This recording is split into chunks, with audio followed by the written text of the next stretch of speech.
Terima kasih buat sore hari ini saya beribadah bersama Bapak Ibu sekalian, keluarga besar Ecclesia Mission. Terima kasih khususnya buat Pastor Nicholas yang sudah menjadwalkan saya untuk menyampaikan kebenaran firman selagi kebetulan mengunjungi kota Sydney dan keluarga. Mari kita buka di dalam Injil Matius 24.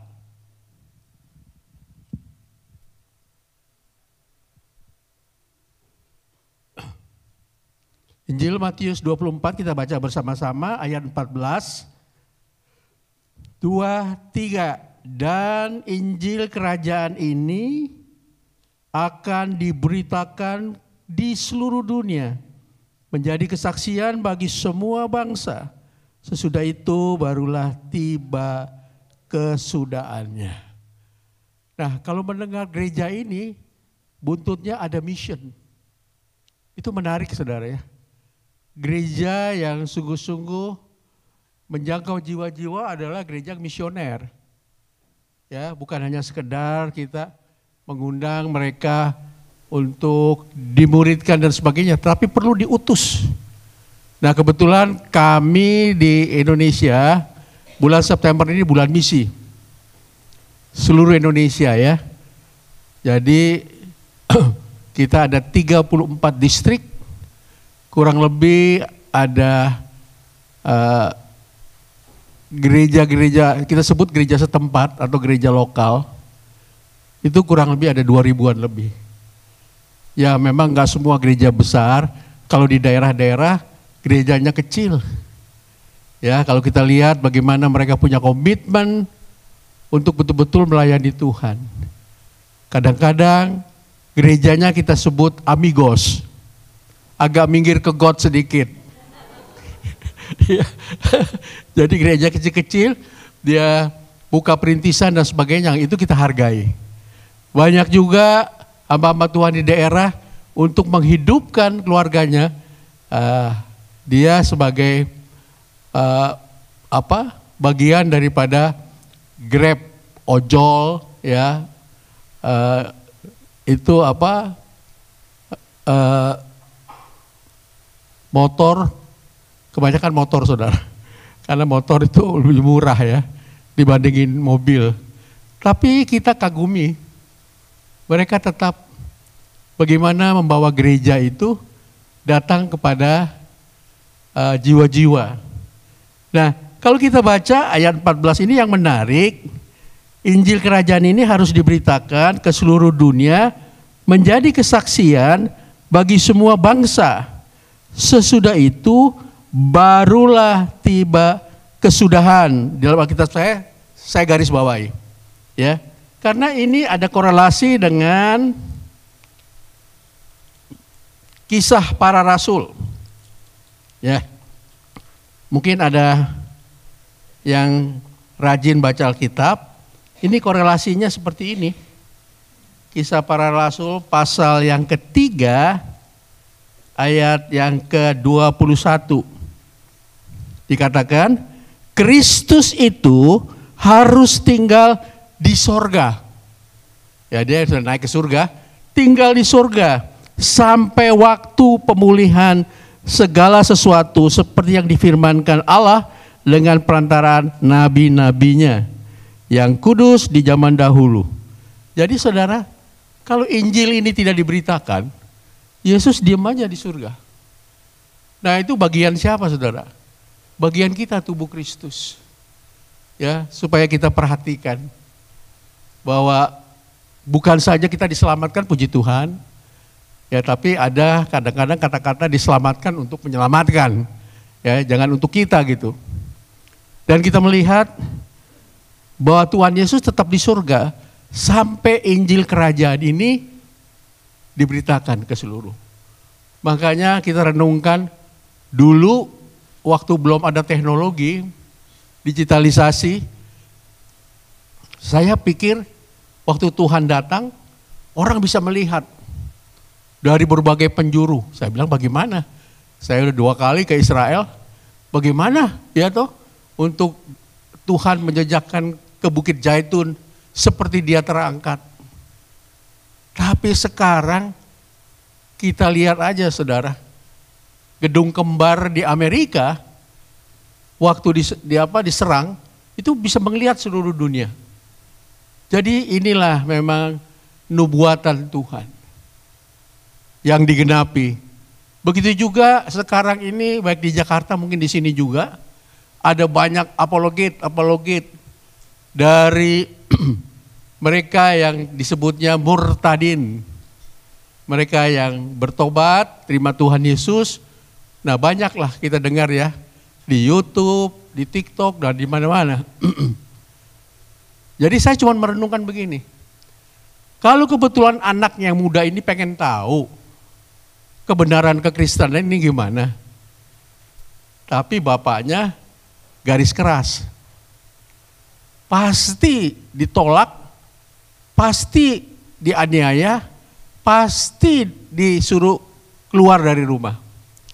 Tapi sekarang kan, kalau mereka mau mendengar, dia masuk kamar aja.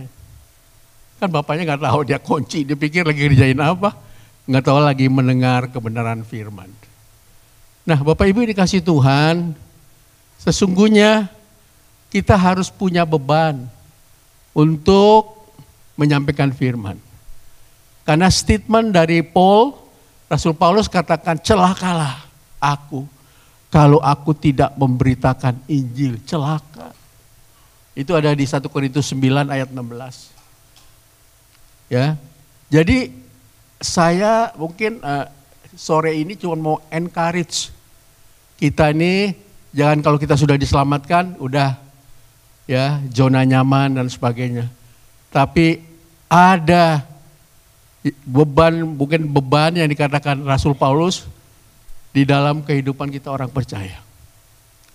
Seorang penulis buku yang sudah di sorga, sekarang tinggal anaknya junior, namanya Peter Wagner. Saya sering kali baca buku-bukunya dia. Meskipun dia tuh gerejanya Mormon ya. Saya punya kawan dari Australia, bule ya. Dulu sama-sama kerjasama dalam usaha, wah dia orang Mormon. Bukan main setianya saudara. Tiap pagi baca Alkitab. Jadi kalau saya jemput dia, saya tunggu dulu. Nah Peter Wagner yang senior ini katakan, kalau kita mau menyampaikan good news, kabar baik kepada orang-orang, dia katakan strateginya adalah 3P, Papa atau Palembang, 3P. Itu harus dilakukan. Yang pertama adalah P, dalam bahasa Inggris dikatakan present. Dalam bahasa Indonesia namanya presency. Orang mau mendengar Injil kalau dia tahu pribadi kita. Kalau dia tahu karakter kita. Kalau dia tahu sikap kita kepada environment, kepada lingkungan di situ. Jadi berkat gak? Baru dia mau mendengar. Kalau kita sendiri nggak jadi berkat, kehidupan kita, rumah tangga kita, bagaimana kita mau menyampaikan kabar baik itu? Kalau mereka sudah merasa bahwa kita ini orang yang betul-betul ada di dalam kebenaran, baru P yang kedua, baru Injil ini diproklaim, diproklamasikan, diberitakan P yang kedua.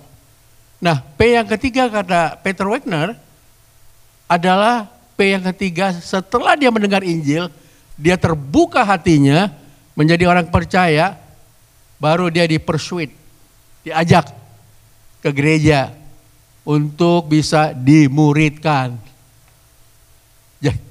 Jadi yang pertama saudara, kita harus mengalami kerajaan Allah di dalam kehidupan kita.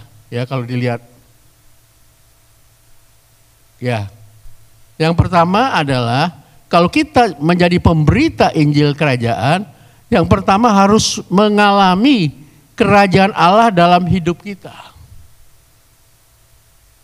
Bagaimana Anda mau menyampaikan kabar baik kalau rumah tangga kita juga nggak mengalami harmonis, hubungan suami istri, orang tua dengan anak. Itu disorot, saudara. Jadi dikatakan Matius 6, mungkin pada apal ayat ini. Carilah dulu kerajaan Allah serta kebenarannya. Makanya semuanya itu akan ditambahkan. Bukan sekedar kita baca Alkitab, tapi cari kebenarannya. Sehingga kita mengalami restorasi. Ya, saya tadi parkir di depan itu dengan cucu saya, tulisan restoration church. Di mana di sini kita dipulihkan. Memang itu, saudara, bahwa kehidupan kita ini harus menjadi berkat bagi environment kita, bagi lingkungan kita.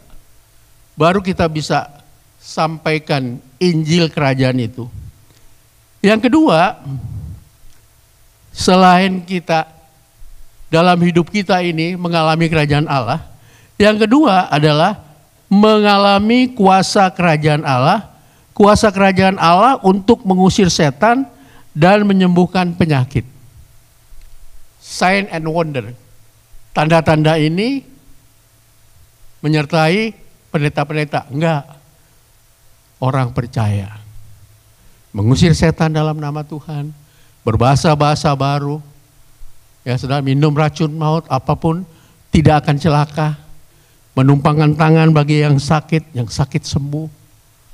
Itulah yang dikatakan the power of evangelism.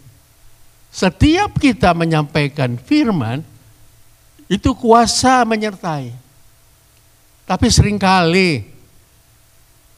seringkali kita sulit, takut, saudara. Bukan takut apa? Takut ditolak. Betul gak, saudara? Saya berapa kali, saudara, duduk di bis, duduk di kereta, duduk di pesawat, di sebelah saya, aduh, udah ingin menyampaikan. Tapi kurang dalam. Kemudian saya tanya, Anda apa? Kristen, Nasrani, atau Muslim? Baru cuma begitu doang. Manusia itu cuma satu, takut ditolak karena apa? Karena kita sombong. Manusia itu gak mau ditolak dalam kehidupan kita, ya. Dia mau supaya kita ini diterima di mana saja dan sebagainya. Tapi itulah di dalam 1 Korintus 4 ayat 20.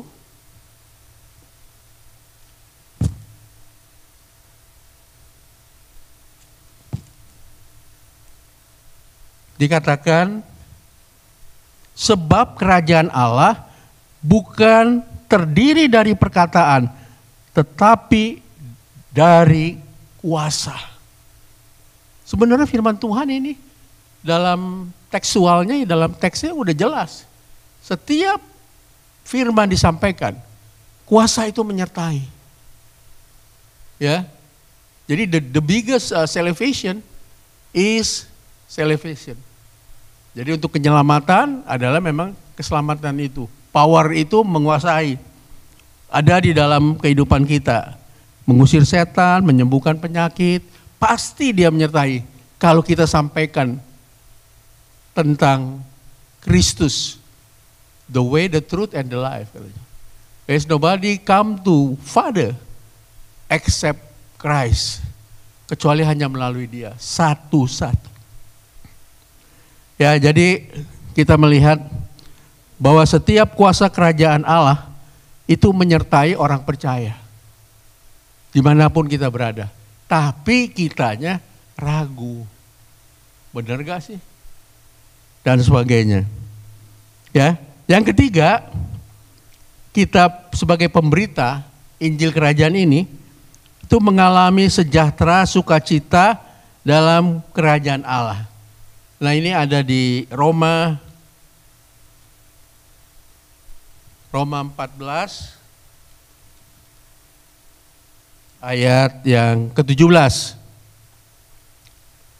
Sebab kerajaan Allah bukanlah soal makanan dan minuman, tetapi soal kebenaran, damai sejahtera, dan sukacita oleh Roh Kudus. Memang kita perlu fellowship, ya. perlu sama-sama makan. Tetapi kalau kita ingin apa yang Tuhan perintahkan dalam kehidupan Anda dan saya, harusnya pemberita kerajaan surga, pemberita Injil kerajaan surga, itu betul-betul ada dalam urapan Tuhan di dalam kehidupannya. Ya, damai sejahtera sukacita adalah bagian daripada Roh Kudus. Buah Roh Kudus. Ya, kalau kita baca Galatia 5 ayat 22 dikatakan bukan buah-buah roh, tetapi buah Roh Kudus ialah kasih, sukacita, damai sejahtera, kesabaran, kemurahan, kebaikan, ya saudara, kesetiaan, gentleness, kelembutan, dan yang terakhir adalah self control, menguasai diri. Tapi sesungguhnya firman itu nggak salah. Dia bilang bahwa buah roh itu ialah bukan 9 itu. Buah roh adalah 1. Kalau kita lihat perhatikan, buah roh itu adalah kasih. Kalau orang punya kasih, ada sukacita. Kalau orang punya damai sejahtera, ada kasih. Kalau orang punya kasih, ada kesabaran. Ada generous, kemurahan. Ada goodness, ada faithfulness, ada semuanya saudara, sampai penguasaan diri dan sebagainya. Tadi malam menarik, sampai di WC, pria-pria dari sini masih tanya-tanya saudara. Rupanya gak cukup nanya-nanya. Di WC kebetulan ada Pak Sam. Dia bilang, pertanyaannya agak susah juga dijawab. Dia bilang gini, Pak Tony, kalau orang itu udah bercerai, tapi pasangannya, ini wanita katanya, suaminya masih hidup, dia kawinnya sama perjaka. Waduh, saya bilang perjaka ting-ting, luar biasa nih. Pertanyaannya adalah, dia berzina gak? Pak Sam ngikut. Ya, apa yang dikatakan di teks itu, ya berzina lah. Karena dia menikah dalam keadaan masih hidup. Saya sebelum kemari, ya 2 minggu sebelumnya, karena saya di distrik, jadi saya suka nerima pendeta-pendeta pindahan. Yang dari GBI datang mau gabung dengan kita. Orangnya senior, udah punya gereja, dan sebagainya. Tapi terakhir kita tanya, Pak maaf, Bapak keluarga anak berapa? Baru-baru begitu. Oh saya anak 2, tapi rupanya dia jujur juga. Dia bilang ini istri kedua. Oh istri kedua. Jadi istri itu yang Bapak nikahkan ini, kalau dia istrinya sudah meninggal. Yang Bapak nikahkan itu, apakah suami masih hidup? Masih Pak, masih hidup. Beratlah kita. Berat kalau kita mau terima dia sebagai hamba Tuhan. Pendeta penuh loh saudara. Dari GBI, gereja cukup besar di Pinang Sia, kita bukan melihat gitu. Kalau hamba Tuhan itu betul-betul harus dilihat integritasnya, kejujuran, ketulusannya di dalam kehidupan. Akhirnya dengan sangat menyesal, kita tidak bisa terima gabung sama kita. Karena istri yang sekarang adalah hasil dia berpisah dengan suaminya yang masih hidup.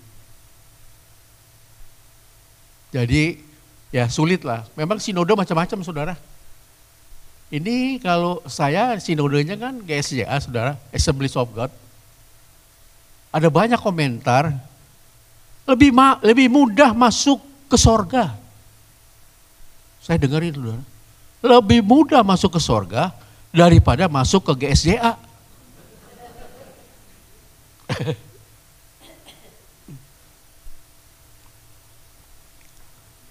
Jadi salah satu yang bicara itu Pak Benny, dulu dia orang GSJA.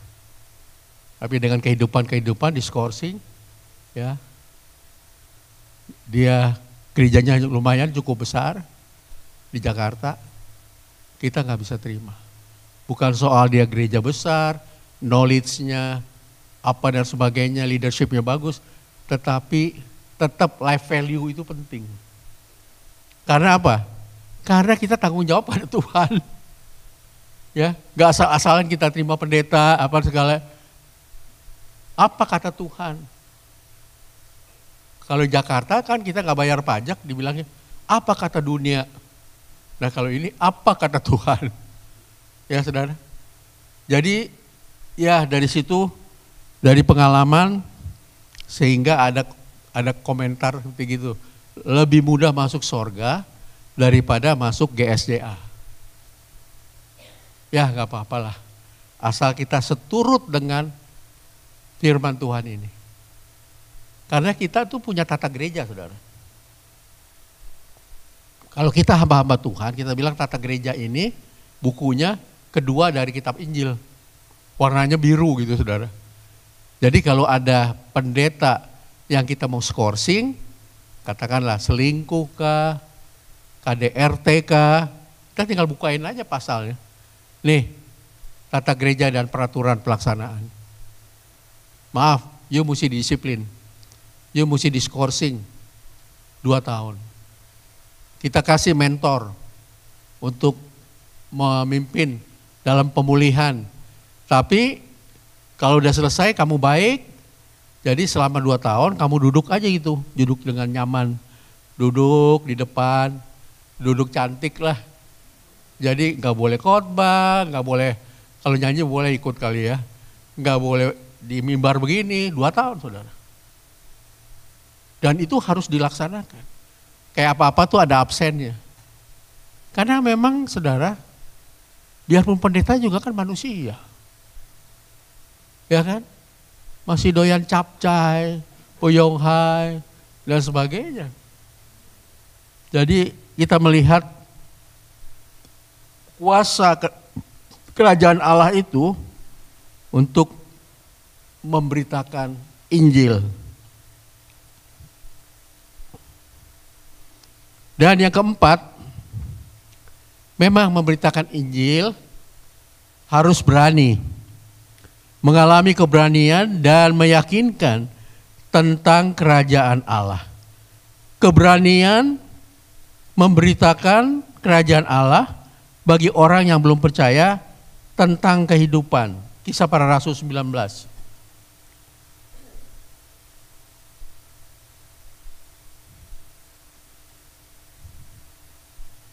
Ayat yang ke-8.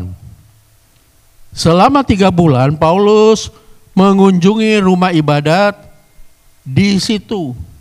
Ini Paulus di Efesus ya. Kalau lihat perikopnya. Dan dengan mengajar dengan berani oleh pemberitaannya berusaha meyakinkan mereka tentang kerajaan Allah. Ini kan temanya bagaimana kita menjadi pemberita kerajaan, Injil kerajaan Allah. Jadi dia dengan berani saudara.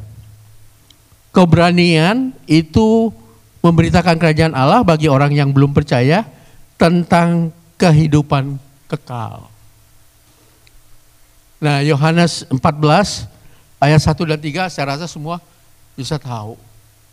Udah kenal lah, terutama ayat ini seringkali kita dengar di pemakaman.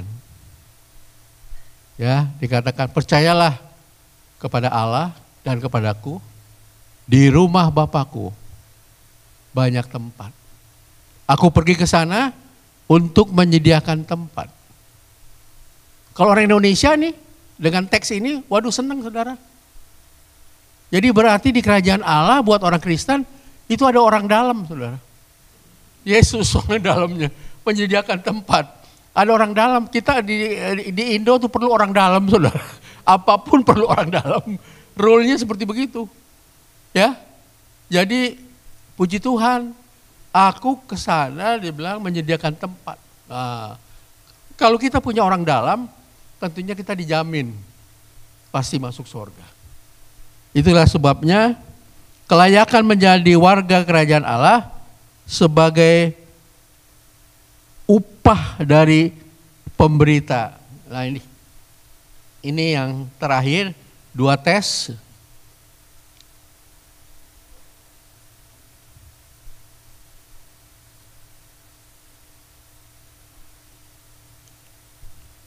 Dua tes pasal yang ke-1 ayat yang ke-5. Suatu bukti tentang adilnya penghakiman Allah yang menyatakan bahwa kamu layak menjadi warga kerajaan Allah, kamu yang sekarang menderita karena kerajaan itu. Jadi saudara, sore ini saya mau mendorong, mengencourage. Kita setia di dalam ibadah, tapi juga kita harus melakukan penginjilan ini. Ya, soalnya eklesia saya perhatikan ada missionnya. Ini gereja yang punya misi. Jarang saudara gereja, kebanyakan gereja memperbesar gerejanya, ya toh. Jemaatnya tambah banyak, maaf aja uangnya tambah banyak dan sebagainya. Tetapi misinya enggak ada. Kita sekarang ini lagi fokus kepada di Indonesia, saudara, di Indo ya, kepada suku-suku yang terabaikan. Yang Injil belum pernah masuk. Kita punya departemen sendiri, saudara, untuk suku-suku yang terabaikan. Supaya mereka juga paling enggak mengenal tentang kabar baik ini. Memang terus terang saudara, kalau orang-orang yang hidup, dia melihat jiwa-jiwa itu, Tuhan Yesus saja melihat itu tergeraklah belas kasihan. Melihat orang banyak seperti domba yang tidak digembalakan, kata Matius. Jadi marilah kita take action. Kita melangkah untuk dipakai Tuhan. Waktunya ini gak lama lagi saudara. Saya tergerak, kemarin saya sharing di Assembly Church tentang acceleration, percepatan. Dikatakan, kamu bilang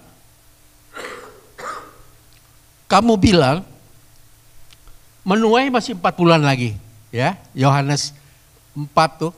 Dari percakapan dengan Samaritan Roman, masih 4 bulan lagi. Tapi lihatlah ladang-ladang sudah menguning, siap untuk dituai. Nah ini sudah, kita harus melangkah percepatan. Dan dikatakan di dalam Korintus, ya, surat Rasul Paulus, kalau waktunya tidak dipersingkat, tidak ada yang bisa selamat. Jadi kita istilahnya, kalau orang Jakarta bilang, enggak lah.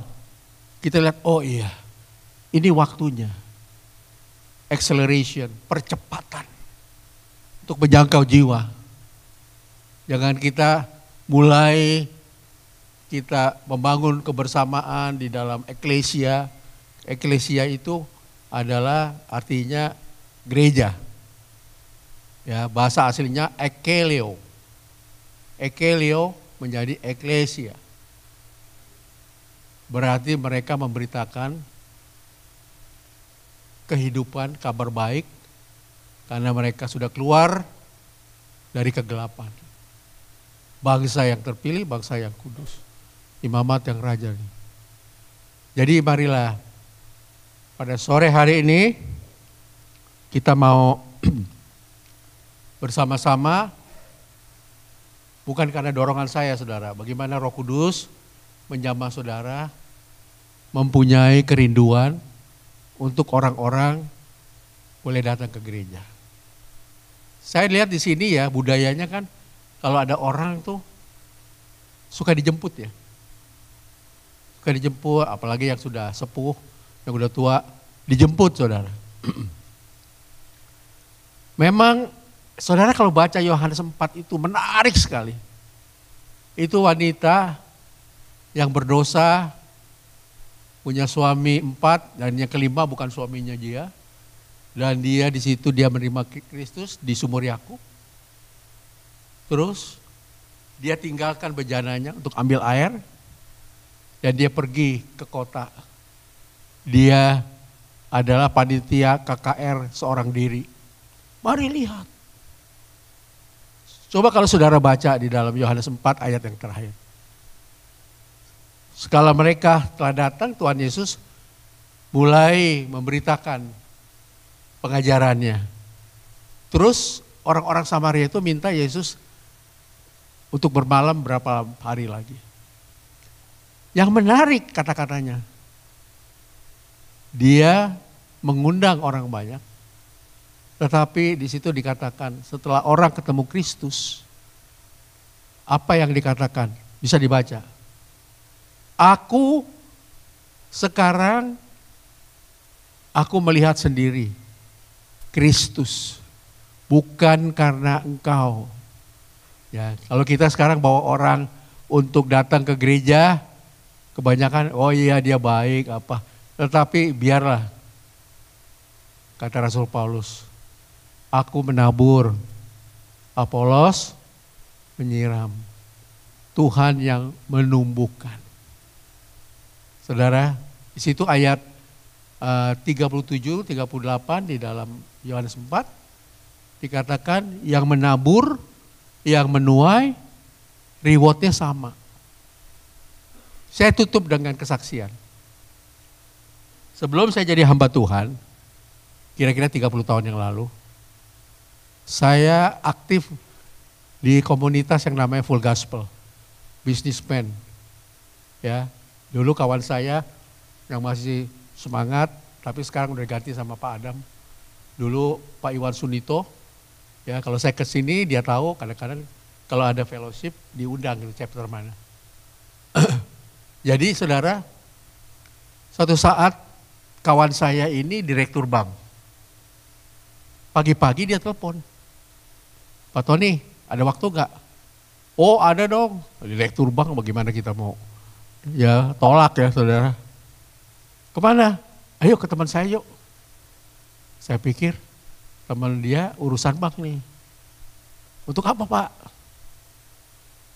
Untuk menginjil dia. Dia dari gereja Hok Intong. Kalau orang Bandung tahu tuh di Gardu Jati, sebelah Hotel Trio. Dia majelis dan bagian misi di Kelapa Gading. Ayo Pak, Bapak gak usah bawa mobil, saya jemput. Pergilah kita ke nasabahnya. Udah gitu kita bicara dari jam 9, 10, 11, 12. Udah mulain dia tertarik saudara. Saya udah mulain mau hantar dia, mau doakan untuk terima Tuhan. Tapi berat saudara, sulit. Dia masih menolak, dia bilang gak bisa Pak Tony, saya ini orang berdosa. Ya saya bilang semua orang berdosa Pak. Hanya Yesus yang bisa menyelamatkan. Mengampunkan dosa dengan pengorbanan di atas kayu salib. Iya saya udah tahu juga gitu. Udah gitu jam 12:30 teman saya ada telepon dari kantor, ada orang nungguin dan kita mau makan. Terus dia bilang jangan makan di sini, enggak Pak. Ini ada orang yang nungguin. Jadi nanti saya balik lagi. Kira-kira jam 2 setelah selesai. Singkat kata saya balik lagi sama dia. Saya nungguin dia urusan di bank. Terus saya datang lagi ke dia. Saya udah pikir Tuhan jamah dia. Dia itu punya timber saudara. Karyawannya 5.000 orang. Dan di situ ada pabrik plywood di tempatnya, di Darmogor. Tanahnya 0,5 hektar untuk gudang dan sebagainya. Tapi timbernya di Kalimantan. Saya bilang Tuhan, jamah dia. 1 orang diselamatkan. 5.000 orang. Ini juga akan melihat Kristus sebagai Tuhan dan Juru Selamat. Contohnya saya bilang, ya kan, Ciputra. Setelah dia diselamatkan sungguh-sungguh, ya anaknya tuh bicara, ada banyak karyawan dia yang juga terima Tuhan. Itu yang namanya 1 orang diselamatkan. Ada banyak, bukan hanya rumah tangga, tapi kita dalam konteks perusahaan. Saya bilang, Tuhan, dia ada banyak ini yang menjadi berkat kalau dia diselamatkan, mengenal Kristus. Tapi saudara, saya ngomong sama kawan saya ini, sampai jam 6, sampai gelap saudara, nggak bisa terima juga. Dia bilang, nggak bisa, saya orang berdosa Pak Tony, nggak bisa. Hanya Tuhan Yesus yang bisa mengampuni dosa Pak. Bapak mau cari kemana? Terimalah Tuhan, saya mau doakan Pak, untuk penerimaan Tuhan. Akhirnya saudara, sampai pulang jam 7, gak terbuka juga hati. Terus kawan saya bilang, ya Pak, bukan waktunya Tuhan. Begitu kan, kalau orang hamba Tuhan begitu. Kalau belum ini, bukan kehendak Tuhan. Ingat Pak, waktu Tuhan bukan waktu kita. Segala sesuatu indah buat Tuhan. Ya udah kita pulang. Saya pulang di rumah kira-kira jam 8, sama istri saya, tahu telepon. Ada telepon. Yang telepon wanita. Waduh, kalau wanita telepon ke rumah, ini bisa jadi urusan panjang sama istri ini. Udah gitu dia bilang, nih perempuan yang telepon. Saya angkat. Terus saya angkat, dia gak ngomong saudara. Dia nangis. Dia nangis kira-kira 1-2 menit. Terus akhirnya setelah berhenti, saya dengerin aja saudara. Dia berhenti, dia bilang, Pak, puji Tuhan. Tuhan menjawab doa-doa saya. Dia udah bertobat saudara. Jadi tim doa dari gereja GBI yang besar saudara, di Darmogot. Dia bilang, Tuhan jawab. Bapak sama teman tuh ya, Bapak hadir, Bapak beritakan kehidupan yang benar. Iya, tapi dalam hati saya ini gagal. Dia tetap belum menerima Kristus. Setelah itu saudara, dia cerita, Pak, saya rindu suami saya itu diberkati Pak, mengenal keselamatan. Kasihan anak-anak saya. Wah, ini ada peristiwa apa? Bapak tahu kan di kantor itu ada satu ruangan, ya, terus sudah gitu tempat tidurnya bagus, udah lebih dari hotel bintang 5, ya kan, ada bioskop yang gede. Dia cerita, Pak, selama ini suami saya jarang pulang. Dia alasannya tinggal di kantor, tapi dia bukan sendiri Pak, sama sekretarisnya. Wah, ini tambah gawat nih. Berat juga nih melawan ini nih. Ya, kuasa-kuasa seperti gini. Udah saudara, saya nggak pernah ketemu. Saya cuman tadi dikatakan dalam Yohanes 4, yang menabur, yang menuai, rewardnya sama. Saya nggak pernah ketemu lagi. Suatu saat teman-teman dari Full Gospel menjadwalkan saya untuk bawa firman di golf Lipo. Ya, di Lipo ada lapangan golf. Pak Tony yang sampaikan ya. Saya bilang ya puji Tuhan lah. Nanti saya sampaikan. Kita makan siang dulu, lunch. Udah gitu penggolf siang itu dia makan dulu. Udah saudara, jadi saya duduk. Enggak lihat yang penggolf ini di belakang saya. Karena saya belum ngadep mimbar. Waktunya saya sampaikan firman, ngadep mimbar. Saya lihat ada dia saudara. Oh, ada dia nih. Main golf aja atau apa? Udah selesai saudara, kita ketemu. Salaman, mesra lah saya dengan dia. Dia bilang, Pak, puji Tuhan, saya sudah di GBI Pak. Menabur, saya gak tahu siapa yang menuai. Tapi upahnya sama. Jadi saudara, kalau saudara menyampaikan firman gak ada salahnya. Tapi biarlah ada yang Tuhan pakai untuk menuai. Meskipun kita seharian kita memberikan kesaksian, emphasize dia, menekan tentang Kristus, memperkenalkan Kristus sebagai Tuhannya. Tapi gak berhasil. Tapi kita gak tahu caranya Tuhan. Ya, ada yang menuai. Jadi saudara, ada kesempatan tabur aja. Andai kata kita nggak bisa menuai, orang lain yang menuai, nggak apa-apa. Itu memang firman Tuhan, bacalah saudara. Yohanes 4 ayat 38. Jadi marilah kita mau sungguh-sungguh menjadi pribadi yang misioner ya. Pribadi pemberita kerajaan Allah. Diberitakan kesudahan itu, Yesus tetap di sorga. Karena apa? Karena Injilnya belum semua yang menerima. Meskipun ada media sosial, media elektronik, media cetak dan sebagainya. Belum waktunya, saudara.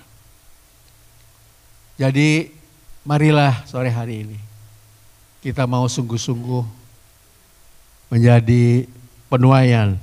Nah, ini ada quote kata-kata dari Rick Warren. Dikatakan, bisa ditayangkan?